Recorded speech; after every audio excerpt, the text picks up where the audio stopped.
Bonjour à tous les Ivoiriens, bonjour à tous les habitants de la Côte d'Ivoire, bonjour à tous les Ivoiriens qui sont en exil. Je salue les Ivoiriens qui sont devant la CPI en train de soutenir Gbagbo Laurent jour et nuit. Je vous salue et je salue mon président Laurent Gbagbo qui est à la CPI, qui est en train de se battre pour démontrer son innocence devant la Cour pénale internationale. Et je m'aimerais dire au président Gbagbo Laurent que je ferai tout mon possible pour montrer à la population de Côte d'Ivoire son innocence. Parce que vous êtes en prison, moi je n'aime pas. Je ne suis pas content. Je suis un Senfo, mais je n'aime pas parce que vous êtes innocent.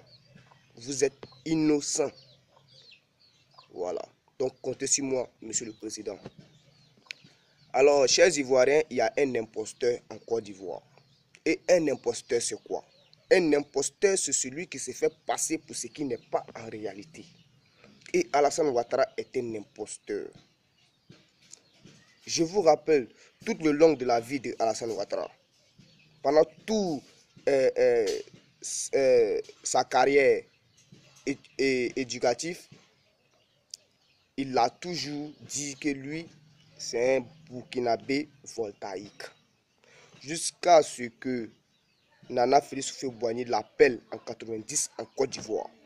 Et je vais expliquer à la population de Côte d'Ivoire pourquoi Nana Félix Houphouët-Boigny a nommé Alassane Ouattara comme premier ministre de la Côte d'Ivoire en 90. Pendant qu'il était économiste en Côte d'Ivoire, la femme de Alassane Ouattara, Dominique Ouattara, elle allait dire à Nana Félix Houphouët-Boigny que Nana Félix Houphouët-Boigny, que s'il cherche un premier ministre, qu'il prenne Alassane Ouattara.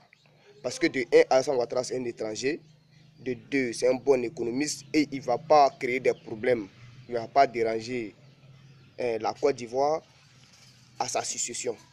Donc, Nana Félix Houphouët-Boigny a accepté et il a nommé Alassane Ouattara Premier ministre de la Côte d'Ivoire de 1990 à 1993. Et Henri Konan Bédié même s'est plaint de cela. Il s'est plaint. Mais à la mort de Nana Félix Houphouët-Boigny en 1993, Alassane Ouattara a voulu violer la constitution de la Côte d'Ivoire pour la première fois.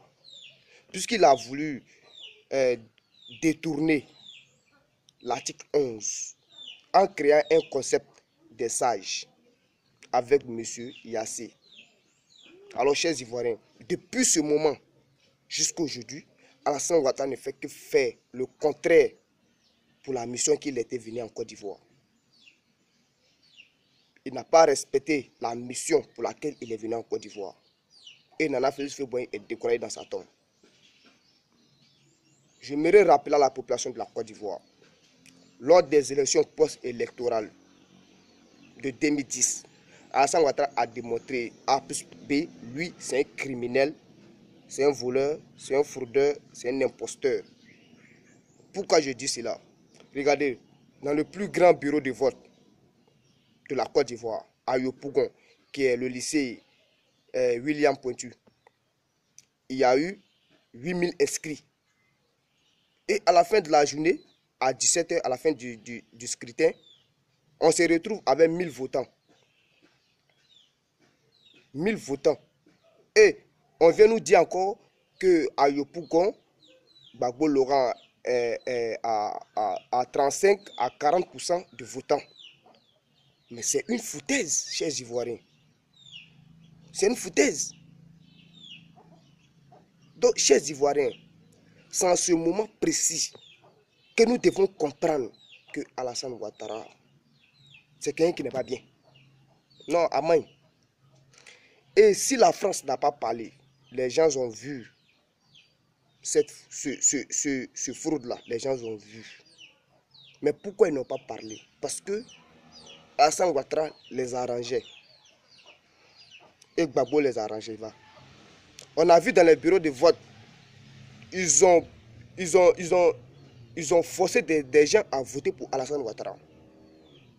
On les a menacés avec des armes. On a vu dans les bureaux de vote, ils ont payé des individus pour voter pour Gbagbo Laurent et pour Alassane Ouattara. Vous voyez? Alors, chers Ivoiriens,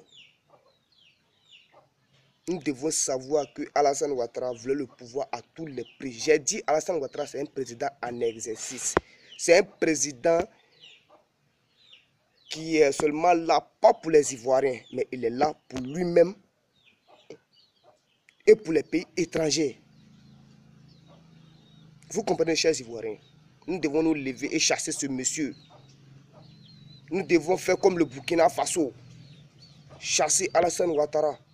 Nous devons avoir le courage, le cœur de lion, comme monsieur Lassina Sawadogo.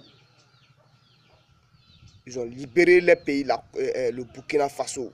Ils ont détruit le régime de Blaise Compaoré.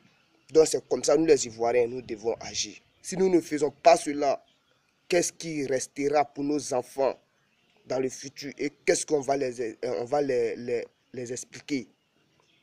Si nos enfants nous disent, on est resté dans quoi et Alassane Ouattara a tout volé, qu'est-ce que nous allons dire, chère population de Côte d'Ivoire?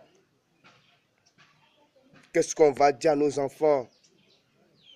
Voulez-vous être couché dans votre tombe en train de pleurer pour vos enfants, voir vos enfants dans la souffrance? Si c'était à cause d'un seul individu qu'on pouvait empêcher cette malheur-là. On peut empêcher cette malheur-là. Et c'est maintenant, chers Ivoiriens. Moi, j'ai dit à la population de Côte d'Ivoire, Soro sera président de la Côte d'Ivoire. Parce que c'est écrit, Dieu a des écrits. Et puis ça fait partie de son destin. Et personne ne peut changer le destin. Et Alassane Ouattara veut changer le destin de Soro Guillaume. Mais il ne pourra pas. Soro Guillaume sera président de la Côte d'Ivoire. Même si Soro Guillaume ne veut pas là. Nous, on va l'attraper forcé. Il va diriger la Côte d'Ivoire là. Il va diriger. Alors, monsieur Alassane Ouattara, moi, je vais vous dire, moi, je n'ai pas dit je vous aime pas. Je vous aime. Mais je n'aime pas les actes que vous posez. Voilà. Parce que Dieu a dit, il ne faut pas dire à ton prochain que tu ne me plais pas. Voilà. Donc, ça coule ça. Mais Alassane, tu ne me plais pas. Tu ne me plais pas. Je ne t'aime pas. Et je ne vais jamais t'aimer. Même un enfant, il ne va jamais t'aimer. Tu comprends? Donc là, c'est comme un petit là. Il faut laisser Côte d'Ivoire là. Il faut laisser Côte d'Ivoire là, ce n'est pas chez toi. Va au Burkina Faso. Tous les actes que tu as posés pendant tout le parcours de ta vie, le parcours de tes études, tu as été enregistré comme Burkinabé du voltaïque. Tu as venu frustrer qui ici en Côte d'Ivoire ici. Alors, chers Ivoiriens, nous devons nous lever. Moi, je suis déjà partant dans ce combat et je suis prêt à sacrifier ma vie pour la libération de mon pays et pour la libération de Gbagbo Lora. Vive la Côte d'Ivoire. Vive la révolution. Ciao, ciao.